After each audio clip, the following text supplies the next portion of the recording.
बहुत ठंड है। Northern part of India is facing a cold wave. एक कोल्ड वेव जो है वो northern part of India face कर रहा है। तो आइए जानते हैं कि कोल्ड वेव होता क्या है और ये क्यों होता है, इसके क्या क्या नुकसान है। Ladies and gentleman, boys and girls, मैं हूं आपका दोस्त, host, educator, mentor Sanghi sir, और आप सभी का स्वागत है रीच यूपीएससी पर। तो सबसे पहले जो कॉन्टेक्स्ट है वो ये है कि ठंड बहुत हो रही है। So it's too much cold, it's really really cold in the northern part of India. मैं दिल्ली में रहता हूं, दिल्ली एनसीआर रीजन तो बहुत ही ज्यादा ठंडा है और इसको हम सिवियर कोल्ड जो है वो कह सकते हैं। लोएस्ट टेम्परेचर जो दिल्ली एनसीआर में देखा गया है और कुछ और राज्यों में जैसे कि हरियाणा, पंजाब साइड देखा गया है, वो 2 डिग्री तक टेम्परेचर गया है। तो severe cold has taken over most of the northern Indian plains, जहां पर टेम्परेचर जो है 5 डिग्री से ज्यादा गिरा है और जो नॉर्मल रेंज है उससे 5 डिग्री से ज्यादा गिरा है। It has gone as low as 2 degrees, 2 degree तक पहुंच गया है इन सर्टन एरियाज, जिसकी वजह से दिल्ली एनसीआर में स्कूल्स जो हैं वो बंद हो गए हैं, एक हफ्ते और के लिए बंद हो गए हैं। और जो ये जमाने वाला टेम्परेचर है, फ्रीजिंग टेम्परेचर है, हैज नेगेटिवली इंपैक्टेड एवरीथिंग। जाहिर सी बात है, स्कूल बंद, कॉलेजेस बंद, लोग घर से नहीं निकल पा रहे हैं, लोग बीमार हैं, विजिबिलिटी जो है वो कम हो गई है, फ्लाइट्स, ट्रेन, सब कुछ कैंसिल हो रहा है या डिले हो रहा है। तो बिजनेस इंपैक्टेड है, लोगों का काम इंपैक्टेड है, विद द पीपल, बिजनेस और जो हमारे क्रॉप्स है, जो हमारी फसल है, वो भी इंपैक्टेड है। ये सारी की सारी चीजें मैसिवली इंपैक्टेड है क्योंकि ठंड बहुत ज्यादा है। It has resulted into excessive cold. अब सवाल यह उठता है, आप लोगों का जानना जरूरी है कि कोल्ड वेव क्या होती है। क्या कोल्ड और कोल्ड वेव एक ही चीज होती है? जी नहीं। कोल्ड और कोल्ड के वेव दो अलग अलग चीजें होती हैं। ठंड तो नॉर्मल है, ठंड तो होती है, हमेशा से होती आई है नॉर्दर्न इंडिया में और हर साल ठंड होती है। तो नई बात क्या है? नई बात यह है that we are experiencing a cold wave. यदि आप शिमला की बात करें, मसूरी की बात करें, वहां बर्फ जमती है, तो हम ये थोड़ी बोलते हैं कि वहां पे कोल्ड वेव चल रही है, या कनाडा में कोल्ड वेव चल रही है जहां पे -15 -20 होता है। That is not a cold wave. Cold wave का जो आईएमडी, इंडियन मेट डिपार्टमेंट के द्वारा दी गई परिभाषा या डेफिनेशन ये है कि जो भी आपके राज्य में, जो भी आपके एरिया में नॉर्मल टेम्परेचर होता है ठंड में, नॉर्मल टेम्परेचर से 4-5 डिग्री टेम्परेचर कम होने को कोल्ड वेव कहते हैं।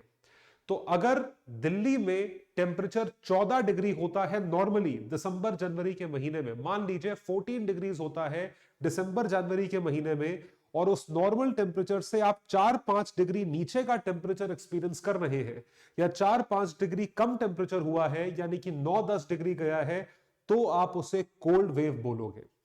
कोल्ड वेव के लिए एक चीज जरूरी है कि थ्रेशोल्ड 10 डिग्री है, कि 10 डिग्री के नीचे आना चाहिए, नॉर्मल टेम्परेचर से 4.5-5 डिग्री कम और 10 डिग्री से नीचे, इस चीज को हम कोल्ड वेव बोलते हैं। अगर यही टेम्परेचर 4.5 की जगह 6.5 डिग्री कम हो जाए तो उसको हम सिवियर कोल्ड वेव बोलते हैं। तो normally during cold waves minimum temperature falls to below 10 degrees, 10 degree से तो कम होगा, लेकिन 4.5 degree celsius less than normal for 2 consecutive days. जो भी नॉर्मल टेम्परेचर है उससे 4.5 डिग्री कम होना चाहिए 2 दिन तक लगातार। और सिवियर कोल्ड डे या severe cold wave is when maximum temperature falls at least 6.5 degree celsius below the normal temperature. यदि ये दो चीजें हो तो हम बोलते हैं कि कोल्ड वेव चल रही है। तो कोल्ड वेव एक ऐसी परिस्थिति, एक ऐसी कंडीशन, वो चीज है जहां पे टेम्परेचर रैपिडली फॉल करता है अपने नॉर्मल टेम्परेचर से कम, lower level for most part of the day. तो ऐसे फिनोमेना को ऑब्जर्व करा जाता है सिर्फ नॉर्दर्न पार्ट में, क्योंकि जो सदर्न पार्ट है वो तो कोस्टल एरिया है, कोस्टल एरिया में उतनी ठंड नहीं होती है। The coastal areas do not experience that much cold. इस वजह से नॉर्दर्न पार्ट में या नॉर्दर्न प्लेन्स में यह टेम्परेचर ऑब्जर्व किया जाता है। अब सवाल यह उठता है कि कोल्ड वेव्स किस तरीके से कॉज होती है, what causes the cold waves, cold waves कैसे कॉज होती है, क्या होता है कोल्ड वेव में। देखिए, सर्दियों में, विंटर सीजन में northern part of India experiences low pressure. जो नॉर्दर्न पार्ट ऑफ इंडिया है वो लो प्रेशर एक्सपीरियंस करता है और southern part of India high pressure experience करता है। तो low pressure point in north India causes a drop in temperature, इसकी वजह से टेम्परेचर ड्रॉप होता है। ये एक मेजर रीजन है कोल्ड वेव का। इसके बाद दूसरा रीजन है फॉग के जमने का। जब फॉग जमता है या फॉग जब आ जाता है तो फॉग का बड़ा बादल होता है। उस बड़े बादल और फॉग की वजह से जो सन की रेस है वो धरती तक नहीं पहुंच पाती है।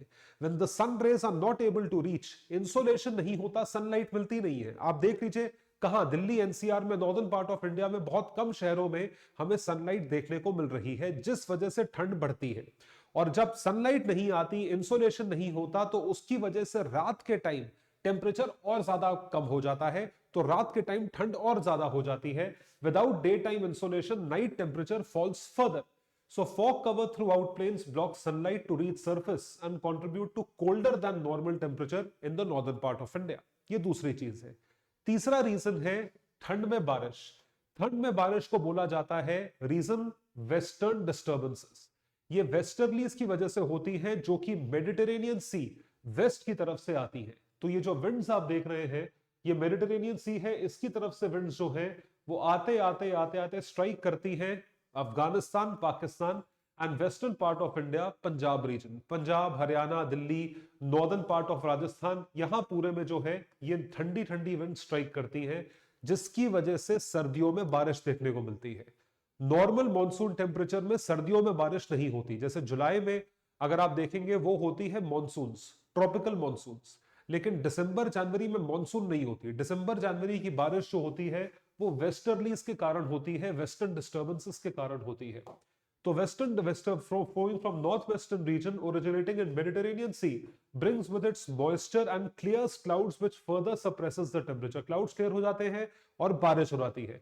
जब clear clouds होते हैं तो that is a clear indication or a very good indication of further fog, उसकी वजह से और fog होने के chances हैं। It starts precipitating around Republic Day and may not always create cold wave conditions, लेकिन precipitation होती है। बारिश के फायदे भी होते हैं। बारिश से यह भी कहा जाता है कि आपका फॉग क्लियर होता है, धुंध कम होती है, और जब एक बार बारिश होकर स्काई क्लियर हो जाता है फिर से धुंध आ जाती है, तो नॉर्मल प्रेजेंस है। अभी 26 जनवरी आने वाली है, उस टाइम पर बारिश होने के चांसेस हैं वेस्टर्न डिस्टर्बेंसेस की वजह से। उसके बाद और रीजंस हैं, जैसे कि क्लाउड कवर नहीं है and clear night sky makes good condition for fog formation, जो मैंने आपको बताया, एंड शार्पली रिड्यूसेस टेम्परेचर। फिर वही साइकिल है, फिर से फॉग हो जाएगा, फिर से इंसोलेशन नहीं हो पाएगा। उसके बाद जब पहाड़ों में, ऐसा कहा जाता है शिमला में बर्फ पड़ी होगी, इस वजह से दिल्ली में ज्यादा ठंड है, क्योंकि अगर स्नो कैप्ड माउंटेन्स है या माउंटेन्स है जिसमें बर्फ पड़ी है, और वो बर्फ जो है वो ठंडी हवा जो है या ठंडी जो ब्रीज है वो नीचे की तरफ आती है, it comes down on the northern plains. तो हेवी स्नोफॉल अगर हो पहाड़ों में, हिल्स में, तो उसका इफेक्ट हमें नॉर्दर्न प्लेन्स पे देखने को मिलता है। In Himalayan mountains also add to chill as air flowing down the plains become too cold to withstand. This subsidence of cold air over the region makes the day cold and dry at the surface. तो इस वजह से भी ठंड बहुत ज्यादा होती है। एंड फाइनली एक आखिरी रीजन है जो कई सालों में एक बार देखने को मिलता है, जो एल नीनो का ऑपोजिट है, उसे कहा जाता है ला नीना कंडीशन। ला नीना कंडीशन आप शायद आपने पढ़ा हो, पैसिफिक ओशन और इंडियन ओशन के इंपैक्ट की वजह से कई सारे देशों में देखने को मिलता है, और भारत उनमें से एक देश है। तो La Nina conditions enhances severity of cold conditions, so इसकी फ्रीक्वेंसी और एरिया जो कवर करा जाता है वो भी बड़ा होता है। ये जनरली बहुत कम होता है। This happens once in 5 years, once in 10 years.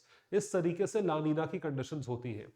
तो जितनी वजहें मैंने आपको बताई हैं, ऑल दीज कंडीशंस आर और all these causes are responsible for cold wave और excessive severe cold in northern plains of India. अब इसका नुकसान क्या है? What are the areas that are impacted, और उन एरियाज में एग्रीकल्चर किन तरीके से इंपैक्ट होता है। आपने बारिश के सीजन में सुना होगा कि बारिश का बहुत मैसिव इंपैक्ट है क्रॉप्स के ऊपर, जिस वजह से एक्सेसिव बारिश की वजह से क्रॉप्स खराब हो जाते हैं। लेकिन ठंड का क्या इंपैक्ट है? What is the impact of cold? Cold में जो एक इंपैक्ट है वो देखा जाता है फ्रॉस्ट की वजह से, या आप क्या बोलते हो, आप ड्यू ड्रॉप्स बोल सकते हो, या आप ओस बोल सकते हो।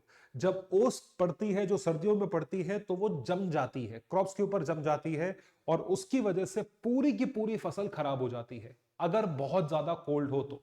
कुछ ऐसा देखने को मिलता है। आप देख सकते हैं ये पूरा एक क्रॉप है, इस क्रॉप के ऊपर जो है, इस फसल के ऊपर ओस जो है वो जम गई है, ये पूरी की पूरी फसल खराब हो चुकी है।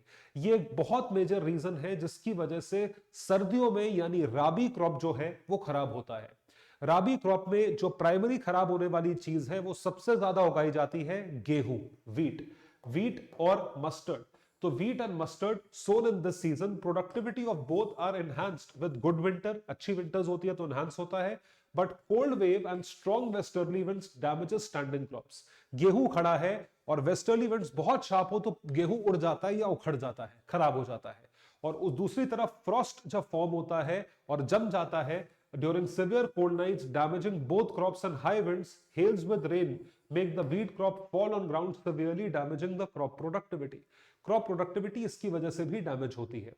तो राबी क्रॉप जहां जहां नॉर्दर्न पार्ट में होता है, आप देख सकते हैं Punjab, Haryana, Uttarakhand, western part of UP, इस पूरे रीजन में जो है बहुत मैसिव क्रॉप उगाया जाता है और वो खराब होने के चांसेस ज्यादा हैं। इस वजह से जो फसल है उसको बचा के रखना चाहिए। फसल को बचाने का एक ही तरीका है कि आप क्रॉप इंश्योरेंस करवाएं, और आप रोक तो सकते नहीं नेचुरल कंडीशंस को, बारिश होगी तो होगी। तो कोल्ड वेव जो कि ठंड की मैसिव वेव है, जो कि नॉर्मल टेम्परेचर से 4 से 6 डिग्री कम होती है, उसके कॉन्सिक्वेंसेस क्या हैं? उसके कॉन्सिक्वेंसेस आपकी, हमारी लाइफ पे और हमारे जैसे जीव, लाइफ स्टॉक की लाइफ पे मैसिव है। आपने सुना होगा कोल्ड वेव में लोगों की मौत हो गई, रात को सोए सुबह उठे ही नहीं। That happens because of a condition by the name of hypothermia। Hypothermia का मतलब यह होता है कि आपकी बॉडी जिस रेट पे हीट प्रोड्यूस करती है उससे ज्यादा रेट पे हीट लूज करती है। हीट लूज जल्दी होता है और गेन कम होता है। इस वजह से जो टेम्परेचर है बॉडी का खराब हो जाता है, उसकी वजह से मौत हो जाती है। जब लोग इंग्लिश चैनल में स्विमिंग करते हैं वहां पर भी काफी सारे डाइवर्स और स्विमर्स की मौत हो जाती है बिकॉज ऑफ हाइपोथर्मिया। ये चीज याद रखिएगा और अपने आप को बचा के भी रखिएगा। बहुत ठंडे पानी में कभी स्विमिंग करने मत जाइएगा अगर आपको सूट नहीं करता तो आज बोला जाता है ना आजकल कोल्ड शावर्स या कोल्ड स्पा, कोल्ड सोना, ऐसे नहीं, एकदम से बर्फ वाले पानी में मत उतर जाना जैसे हॉलीवुड बॉलीवुड के एक्टर्स करते हैं। It is not suitable. So it causes hypothermia to poor people sleeping on roads, और इनकी मौत हो जाती है। Life stock, obviously life stock भी वही एक्सपीरियंस करते हैं जो हम एक्सपीरियंस करते हैं, इनकी भी मौत हो जाती है। क्रॉप डैमेज हमने देखा है वीट और मस्टर्ड के साथ। Increase in caloric demand of the body, calorific demand बढ़ जाती है और ये हार्मफुल है due to climate change, severity of cold wave, और ये चीज एनहांस होती चली जाती है। इसके जो इंपैक्ट है हमें मैसिव देखने को मिलते हैं। तो कोल्ड वेव के जो कॉन्सिक्वेंसेस हैं वो बहुत खतरनाक हैं। इस वजह से क्लाइमेट चेंज की तरफ जो फैक्टर्स कंट्रीब्यूट कर रहे हैं, हमें उन फैक्टर्स को रोकना होगा। तो देखते हैं कि हम इसकी तरफ किस तरीके से बढ़ते हैं। तो अगर आप इस बारे में कुछ कहना चाहते हैं या आप किसी नए टॉपिक पे लेक्चर देखना चाहते हैं, वीडियो देखना चाहते हैं, तो कमेंट्स में कमेंट करें।